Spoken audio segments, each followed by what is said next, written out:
웃지만 말고 대답을 하셔야 돼요. 대답을. 어. 저는 쉽게 썼어요. 그렇게 받아치면 되지 뭘 그렇게. 안녕하세요. 이코노미스트 홍춘욱입니다.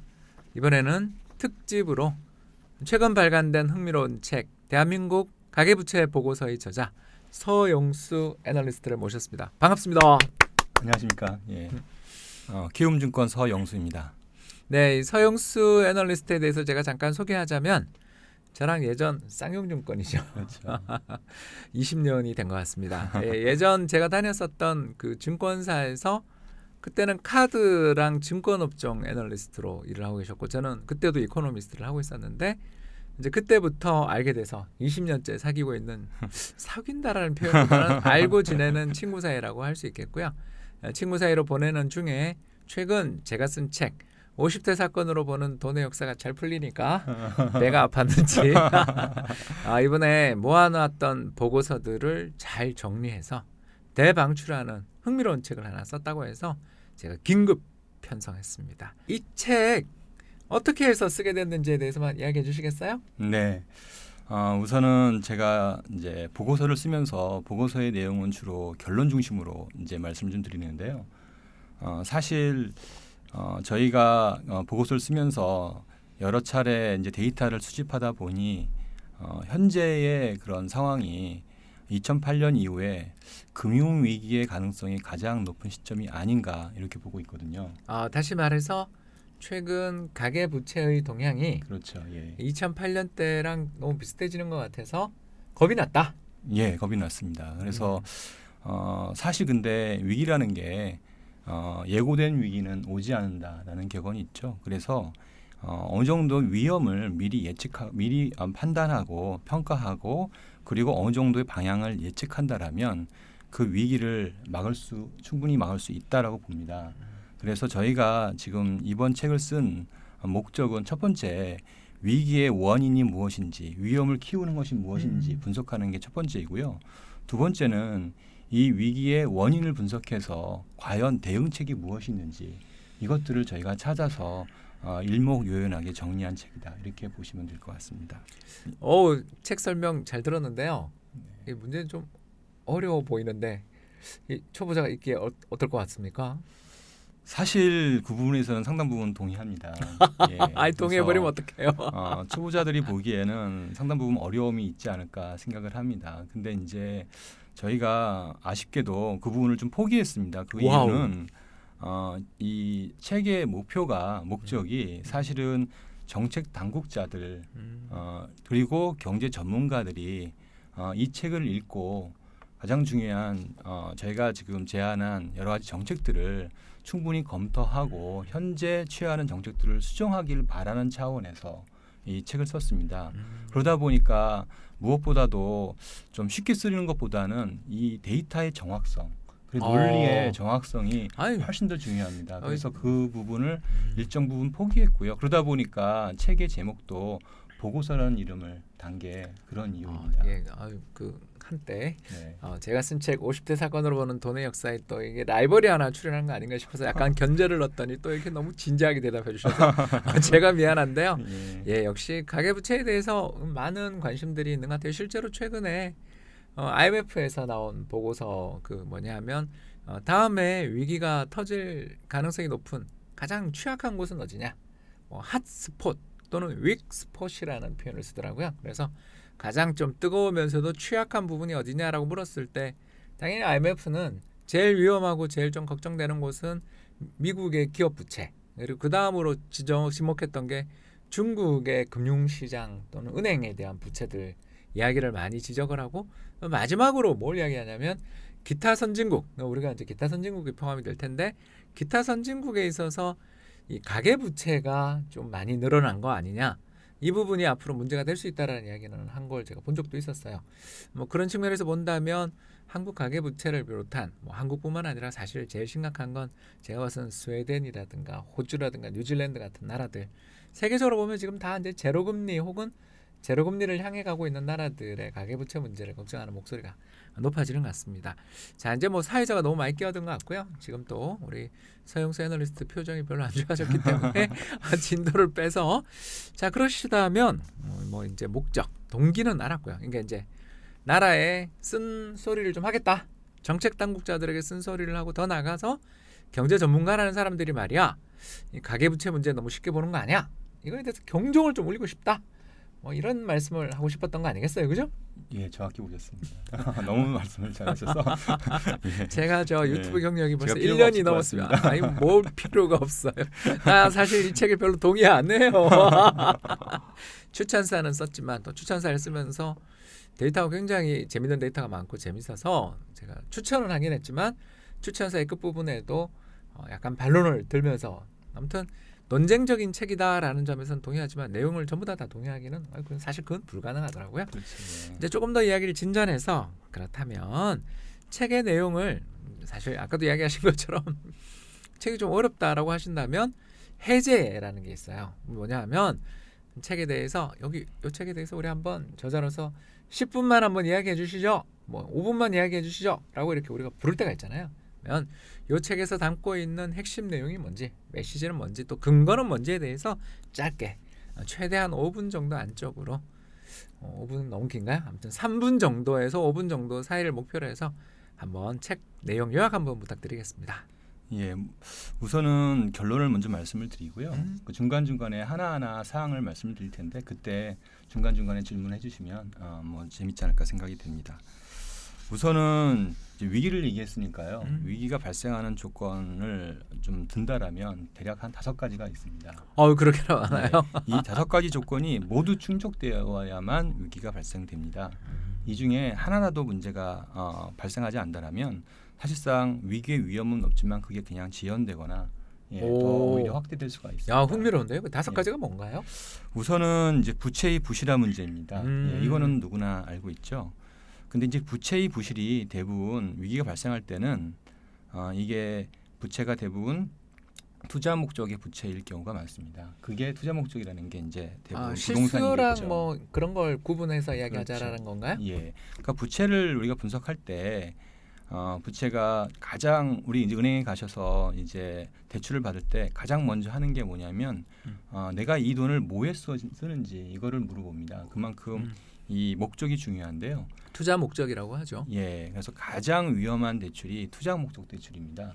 예, 근데 이 투자 목적 대출에 있어서 그게 예를 들어서 부동산이다라면은 이제 그게 부동산과 연결되겠죠. 그래서 부동산 가격이 하락한다라면 부채의 위험이 커질 수 있겠죠. 그러겠죠. 예, 네. 그래서 두 번째는 부채에 이어서 자산의 가격 하락 위험이 될 겁니다.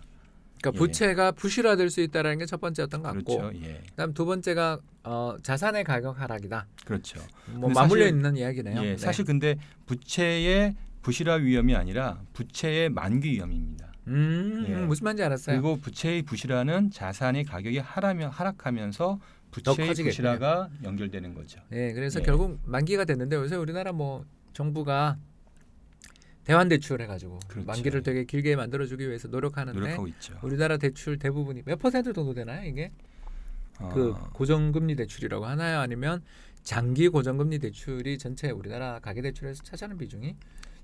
그거 말씀드리기 전에 제가 요거 하나만 더 말씀드리고 그걸 대답드릴게요. 말 끊어서 미안해요. 아닙니다. 아주 중요한 질문이니까 그거는 이제 그 다음에 얘기 드리면 이게 얼마나 중요한지를 알 수 있습니다. 세 번째는 이제 은행에 이런 위기가 발생을 했을 때 얼마나 잘 대응할 수 있는지 대응 능력입니다. 그것도 중요해 보이네요. 예, 대응 능력은 이제 두 가지로 나눠지는데요. 유동성과 자본력입니다. 예, 이 두 가지가 얼마나 충분히 있는지 요 세 가지가 충족되어야만 기본 조건이 위기에 갈 수 있는 가능성이 나올 수 있습니다. 그러니까 만기 리스크, 예. 만기 리스크 이쪽 순으로 부채 해야겠다. 리스크요. 만기 리스크, 부채의 만기 리스크. 두 번째 자산의 가격 하락 리스크. 예. 세 번째 돈을 빌려준 차주의 리스크라고 그렇죠. 볼 수 있겠군요. 예, 세 계속 개입니다. 해보죠. 예, 네 번째는 뭐냐면 이 위험을 경제 주체가 충분히 인지하고 있는지. 무슨 말인지 알겠어요. 예. 쇼크를 받느냐 안 받느냐 그렇죠. 그 여부군요. 2008년 예. 같은 경우는 마른 하늘에 정말 날벼락 같은 기분이 좀 많이 들었었던 거 아니에요? 그렇죠. 사실은. 그래서 사실상 2008년 위기가 발생하는 그 시기는요. 대략 한 2개월 만에 그 위기가 발생했어요. 순식간이 지냈어요. 순식간이었습니다. 7월에서 그러니까 좀 이상하다 싶었는데 8월, 9월 우리 추석 때 그렇죠. 아 2008년 추석은 정말 기억도 안 납니다. 왜냐면 맨날 출근해가지고 이랬던 기억밖에 없어요. 그래서 제가 한때 둘이서 술 먹고 위기 갖고 둘이 싸웠습니다. 술 먹다 집에 나오고. 저 잊어버렸습니다.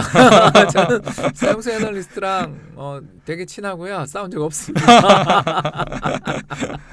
그렇지만 지금은 또 잘 지내고 있습니다. 왔다 갔다 하는 거죠. 친구 사이라는 것도. 네, 예, 계속 우리는 하시죠. 예, 빨리 난처할 때는 빨리 예. 지나가야 돼. 예. 마지막으로는 정부입니다.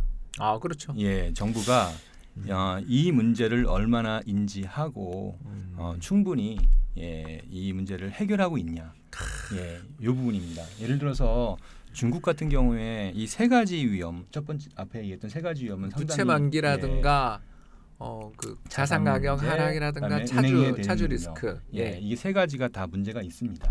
그럼에도 불구하고 그런가요? 그럼에도 불구하고 정부가 정부가 이 부분을 잘 컨트롤하면서 이것들을 그렇죠. 거기는 뭐 폐쇄 경제 국가니까. 그렇죠. 컨트롤하면서 부채 리스크를 어쨌든 잘 조절하는 게 이게 중요한 거죠. 야, 이건 재밌네요. 그렇죠. 재미없는 책이 아닌데요. 굉장히 재밌습니다.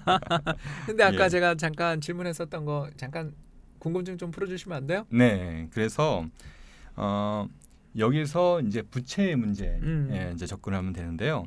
부채를 얘기할 때 우리가 한 가지만 지키면 부채가 사실 많아도 큰 문제가 되지 않습니다. 뭔가요? 뭐냐면 원리금 분할 상환입니다. 돈을 갖다가 이렇게 나눠서 상환하는 걸 원리금 분할 상환이라고 그렇죠. 해요. 원리금 분할 상환 비중만 대략 한 80% 정도만 전체 부채에 차지하게 되면 이렇게 되면은 부채의 증가도 한계가 있고요. 늘어나기가 어렵습니다. 왜냐하면 내가 원금을 갚아야 되기 때문에 쪼이죠. 그 생활이 매월 어렵거든요. 그 원리금 상환 날짜 돌아오면 굉장히 힘들어요. 그것도 그렇죠. 뭉텅뭉텅 나갑니다. 예. 제가 한 2억 원 정도 빌려서 투자를 한 적이 있었는데 물론 그때가 은행원 시절이었어요. 신용도가 제일 좋았던. 요새는 돈 못 빌립니다. 그 정도를 돈을 빌려서 그 상환을 해나가는 그때 한 3년에서 4년 정도 상환을 해나가던. 왜냐하면 이제 그 회사를 그만두면서 퇴직금 받아서 퉁 이렇게 이제 그렇죠. 다 그 뭐라고 하나요? 중도 상환 수수료가 또 뭐 조금밖에 안 돼서 다 처분했던 기억이 나는데, 제가 그때 그래도 애널리스트 하던 시절이라 꽤 연봉이 됐는데도 지금처럼 백수가 아니고 애널리스트 시절인데도 장난 아니게 힘들었던. 그러면 뭐 부채를 더 만들기가 정말 부담이 될 것 같긴 해요. 그렇죠. 그래서 그거를 수치상으로 얘기한다면 저희가 이제 애널리스트니까 항상 수치를 얘기하는데. 괜찮아요. 예. 금리가 3.5일 때 이자만 낼 경우에는 3.5%의 이자를 내잖아요. 그렇죠. 근데 그 원금을 내게 되면 대략 30년 만기할 때 한 8% 정도를 내는 거예요. 그러겠죠. 매년 대략 30년 만기니까 한 3-4% 이상을 내야 되고. 그렇죠. 거기다가 또 그 고정금리가 되는데 문제가 이제 그 만기에 대해서 계속 갚아나가는 게 처음에는 또 되게 많이 물론 이제 그 일정 비율로 하느냐 균등으로 하느냐에 따라 다른데 균등하면 꽤 처음에 많이 내야 돼요. 그렇죠. 어쨌든 그런 상황이어서 원금을 내게 되면 사실 기준금리를 인하한다든지 이런 어떤 효과가 굉장히 상쇄가 됩니다. 그래서 대출의 어떤 그런 증가 폭도 상당히 적을 수밖에 없고요. 또 하나 중요한 게 있습니다. 이렇게 되면은 현실적으로 이 대출을 레버리지를 일으켜서 집을 투자하기가 어렵습니다. 원금을 많이 내기 때문에. 저기 됐고요. 몇 퍼센트냐니까. 근데 요 비중이 지금 정부가 얘기하는 한 60%라고 합니다. 되게 많이 올랐네. 제가 현직에 있었을 때 40%였는데. 근데 하나 더 알아야 될 게 있습니다. 그 또 숫자에 야료가 있구나. 저기 개인 방송이니까 야료 이런 표현 써도 괜찮죠? 주택담보대출만 그렇습니다. 그래서 그 주택담보대출이 전체 가계부채의 34%밖에 안 됩니다. 그래서 나머지 대출은 전부 원리금 분할 상환이 아니라 이자만 나는 대출이거든요. 그래서 원리금 분할 상환 대출 비중이 전체 가계부채의 20%밖에 안 되는 거예요. 이게 문제의 핵심이에요. 그렇다면 이제 예를 들어서 그냥 단순하게 할게요. 가게가 빌린 돈이 그 은행에서 빌리거나 제2금융권이나 저기서 빌린 아무튼 그 숫자로 사적인 거래들 말고, 그죠? 금융기관에 딱 공신력 있는 금융기관의 통계로 잡히는 돈이 100조다라고 할 때 그 중에서 부동산 담보 대출, 모기지 대출이라고 하는 게 35조밖에 안 된다. 그렇죠. 예. 그러니까 물론 여기에는 전세 보증금을 포함시켰습니다. 예, 35조밖에 안 되는데 그 35조 중에서 20조만 장기 분할 상환 대출이다. 그렇죠. 그렇게 볼 수 있는 거죠. 그럼 나머지 예. 65조는 사실상 이제 부동산 담보, 그러니까 담보가 제대로 설정돼 있지 않은 대출이다. 이렇게 봐도 되는 거예요? 뭐 그럴 수도 있고요. 예. 근데 이거는 다양한 형태 전세 보증금 같은 경우에는 뭐 담보가 있으니까. 예. 뭐 혹시 그렇고요. 후순위 대출 뭐 이런 것들까지 여기 포함되는 건가요? 모든 대출을 우리 포함하는 아침에 이렇게 겁니다. 아파트 그 우편함 보면은 저기 어디 무슨 저축은행입니다. 어디 생명보험입니다. 화재보험입니다. 그러면서 당신의 아파트는 몇 억까지 후순위 담보 대출이 됩니다. 뭐 이거를 받은 게 나머지 65%나 된다라는 뜻이에요? 그렇죠. 예. 신용 대출이 그렇게 많다라는 건가요? 그러면 기본적으로 신용 잘 대출- 이해가 안 돼요. 아까 이야기하셨던 것들이 네. 그러니까 담보가 없다. 이렇게 봐야 되는 거예요? 아니, 그렇지는 않을 것 같고 그죠? 후순위 대출도 있을 테니까 우선은 부분에서 설명해 주실 수 있겠어요? 이제 아까 말씀드렸던 첫 번째 리스크인 원리금 불안 상환이 대단히 낮다라고 얘기했잖아요. 그러면은 그 원리금 불안 상환이 낮게 되면 자연스럽게 이 대출이 투자 목적으로 이용될 수 있을 것이다라고 추론해 볼 수가 있습니다. 더군다나 집값이 많이 상승할 때요, 그렇죠? 예, 그때 그렇게 된다라면 투자 목적으로 대출을 주택담보대출로 쓸 수 있고요, 전세보증금 쓸 수 있고요, 신용대출도 쓸 수 있을 겁니다. 그렇죠? 네네네. 그걸 가지고 이제 집을 투자를 이제 하려는 그런 행태가 나타날 텐데 문제는 뭐냐면 신용대출 같은 경우에는 집을 살 때 뭐 담보대출과 섞어서 이제 투자를 하게 되고요. 그 과정에서 신용대출이 일종의 어떻게 보면은 MBS의 후순위 역할을 하게 되는 거죠. 예. 주택담보대출을 그러니까 3억 원에 잠깐 신용대출 1억 원 어려워요. 예. 다시 그러니까 5억짜리 집을 사는데 네. 5억짜리 집을 사는데 정부가 요새 규제를 하면서 LTV, 그러니까 론투밸류 또는 담보 인정 비율이 40%잖아요. 그렇죠. 40%니까 5억짜리 집을 살려면 2억까지밖에 은행에서 대출을 못 받아요. 그렇죠. 그렇죠. 그래서 남는 3억 중에 자기가 원래 들고 있는 돈이 3억이 다 있으면 그 아무 문제 없고 건전한 대출인데 그러지 못한 경우들도 종종 있다라는 걸 지금 서영수 애널리스트가 지적하시는 거고 그 중에서도 상당 부분을 신용대출로 뭐 저도 뭐 땡땡땡 뱅크에서 저기 이렇게 인터넷으로 다 되니까 현직에 있을 때 당연히 받아 놓으라 그래서 받고 그러는데 아니 회사 퇴사하기 전에 받아야죠. 예, 그렇게 한 돈이 들어간다라는 거는 여기까지는 이해했어요. 그런데 여기서 조금 더 이야기를 해주시죠. 그런데 이렇게 그것보다는 하나 더 예를 들게요. 실제 이제 집을 투자한단 말이에요. 네. 투자할 경우에는 보통 전세 제가 이제 거기 살지 않기 때문에 전세를 끼고 사겠죠. 보통. 그러겠죠. 근데 당연하겠죠. 전세는 예.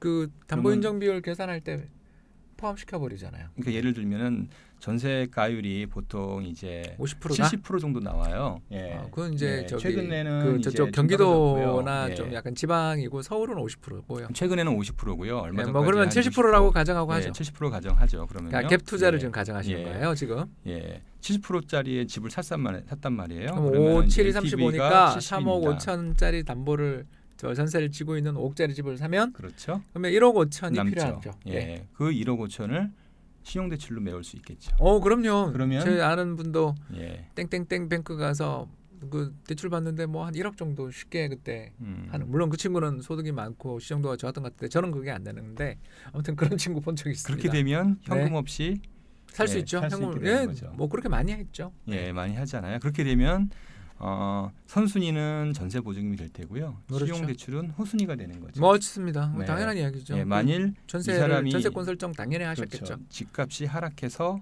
파산하게 된다라면 예, 네, 마이너스 통장 만들어서 집을 여러 채 샀는데 집이 조금이라도 빠지거나 이자가 조금만 오르면 그 사람 끝장이죠. 그렇죠. 2008년 글로벌 금융위기 때 미국 베이비붐 세대들이 서브프라임 모기지로 당했던 게 다 이거잖아요. 그렇죠. 동의합니다. 그래서 만약에 지금 분명히 신용대출이 1억 5천이고 아까 말씀 전세보증금이 3억 5천이라고 한다면 네, 전세보증금에서 손실이 나지 않는다 하더라도 맞습니다. 신용대출은 손실이 100%가 되겠죠. 만약에 예를 들어서 집값이 좀 빠지면 그렇게 되겠죠. 집값이 경매 가율이 대략 한 75% 70% 나온다라. 그건 너무 예. 강한 가정이고 요새는 90% 이상에서 나와요. 그렇지만 아무튼 아니 뭐 하여튼 이자 못 냈을 그런다라면, 거고 예. 또 그 각종 경비 이런 걸 생각하면 은행 입장에서 그 마이너스 통장 만들어 주신 신용 대출해 주신 땡땡땡 뱅크 입장에서는 손실이 날 수 있다. 이건 그렇죠. 동의. 손실의 폭이 커질 수 훨씬 있겠죠. 더 커져서 담보대출이 예를 들어서 뭐 1억 원과 그리고 신용대출에 한 2, 3천만 원과 위험은 동일한 게 되는 거죠. 그럼요. 신용대출이 훨씬 더 위험하니까 당연히 거기에 대해서 주는 위험값도 다른 걸 알고 있는데 제가 그래서 BIS 기준 자기자본 비율 공부한 사람이에요. 예, 저 그림 한번 보여주시죠. 예. 얼마나 되는지. 우리 좋은 그림 가져오셨다고 들었는데 예, 한번 그림을 설명해 주시면 감사하겠습니다. 네. 총 가계부채의 그 원 그래프를 설명해 주세요. 정리했거든요. 보시면은 주택담보대출이 가장 많은 걸로 나오기는 하는데요. 이게 한 대략 한 790조 정도 됩니다. 이게 2018년 3월 말 기준 데이터이고요. 여기에 이제 신용대출 등에서 한 514조인데 이 중에 순수 신용대출 한 220조 정도 됩니다. 그래서 사실 신용대출이 중요한 게 담보대출과 신용대출을 같이 뭐 대출을 받아서 집을 구매하는 경우가 많기 때문에 특히 신용대출이 후순위로 사용되는 경우가 많기 때문에 상대적으로 금액이 작다 하더라도 리스크 측면에서는 훨씬 더 크다라고 볼 수 있죠. 특히 중요한 거는 신용대출을 이용한 일종의 신용대출이 주택 투자의 중요한 종잣돈으로 이용할 수 있다는 측면에서 신용대출이 어떤 측면에서는 중요한 의미를 두고 있습니다. 저 신용대출이 그렇게 크다라는 거, 그 원그래프 말씀하시는 거죠. 그렇죠. 지금 보여주신 예. 원그래프만 보면 상당히 우리나라 신용대출이 크다라는 걸 맞습니다. 알겠고 저렇게 신용대출 많이 해주는 거에 대해서 혹시 규제는 없어요? 그러니까 제 말은요. 제가 왜 이런 이야기를 하냐면 이제 이번 시간에 이제 마지막 질문일 것 같은데 여러분 괜찮죠? 재밌죠? 자 계속 하자면 신용대출이 그렇게 많다라고 하셨고 200조 이상이다. 예를 들어서 아까 순수한 신용대출은 200조 원대 이상이다라고 이야기를 해주셨는데 제가 질문이 하나 들어가는 게 뭐냐면 제가 모 연금이 있었을 때 신용대출을 받으러 갔더니 1억 5천을 해주시겠다 그러는 거예요. 와 금리도 싸요. 너무 좋아서 받았죠. 신났습니다 그때. 그래가지고 이제 모 증권사로 옮겼어요. 물론 이제 연금에 다니던 공무원 생활을 하다가 증권사로 옮기니까 연봉이 훨씬 늘었을 거 아니에요. 뭐 연금을 욕하려는 거 아니고요. 원래 그렇습니다. 공직은 안정적이지만 연봉이 좀 낮아요. 그렇지 않습니까? 그 대신에 이제 모 증권사 올 때는 스카우트에서 왔으니까 연봉이 좀 올랐어요. 그래서 이제 늠름하게 연장하러 갔는데 고객님 저기 죄송한데 아무리 저희가 마이너스 통장을 만들어 주려고 그래도 5천만 원 이상은 절대 안 됩니다 그러는 거예요. 그래서 순식간에 마이너스 통장이 1억 5천에서 5천으로 확 줄어들면서 이자율도 확 급등했어요. 물론 그때 이제 한국은행이 금리 인상할 때였습니다. 이런 것처럼 그 은행들마다 사람 차주, 그러니까 공무원들은 연체 잘 안 하실 거고 증권사 직원은 연체할 수 있다라는 것들을 다 값을 반영해서 이 마이너스 통장 또는 신용대출의 어떤 한도들도 적절하게 정리하고 또 이자도 붙이는 거가 있는 걸 보면 뭔가 내부에 규제가 있거나 외부 규제가 있는 게 아닌가 하는 궁금증이 생기더라는 거죠. 어떻습니까? 그렇죠. 그래서 불과 한 4년 전만 하더라도 저도 뭐 마이너스 대출 한도가 한 4천만 원 정도밖에 안 나왔으니까요. 예전과 그리고 금리도 굉장히 높았고요. 높았어요. 이렇게 이제 위험한 대출이 이제 언제부터 이제 약간씩 문제가 생깁니다. 뭐냐면 우리나라에서 말하는 우리나라 거죠? 얘기입니다.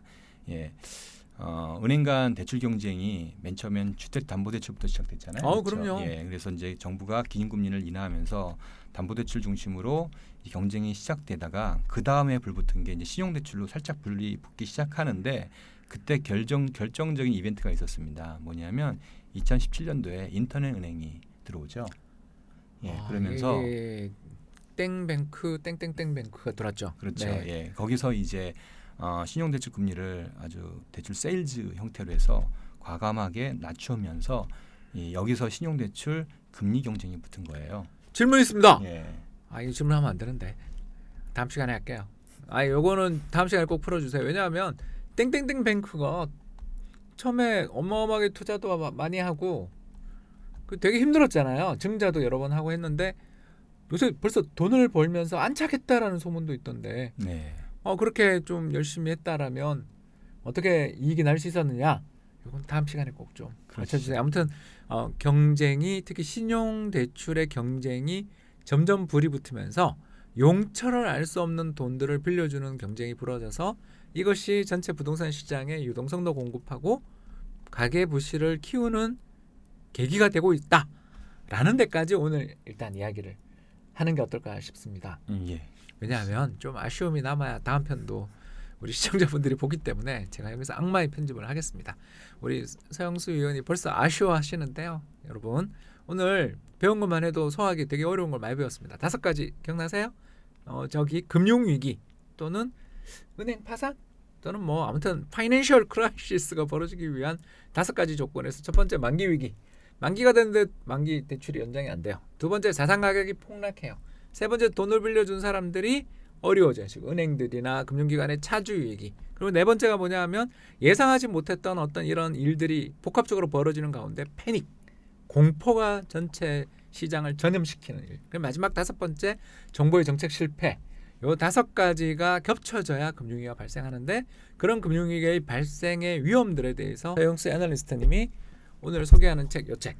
바로 대한민국 가계부채 보고서를 통해서 이 5가지의 여러 가지 요인들 중에서 특히 오늘은 전체 가계 대출의 상당 부분을 차지하는 또는 위기의 도화선이 될지 모른다고 서영수 애널리스트가 걱정하는 바로 신용대출에 대해서 이야기를 좀 나눴고요. 다음 시간에는 신용대출이 정말 부실하게 될 것인지 더 나아가서 이와 같은 신용대출들이 어떤 식으로 도화선이 될 수 있을 것인지 그리고 더 본론으로 조금 더 이야기를 해나가자면 우리나라 가계 중에 어떤 분들이 이런 거에서 취약한지 뭐 이런 이야기들에 대해서 더 나눠볼 것을 약속드리며 오늘은 방송을 마칠까 합니다. 지금까지 시청해 주셔서 대단히 감사합니다. 웃지만 말고 대답을 하셔야 돼요. 대답을 저자가 돼가지고 말이에요. 저는 쉽게 썼어요. 그렇게 받아치면 되지 뭘 그렇게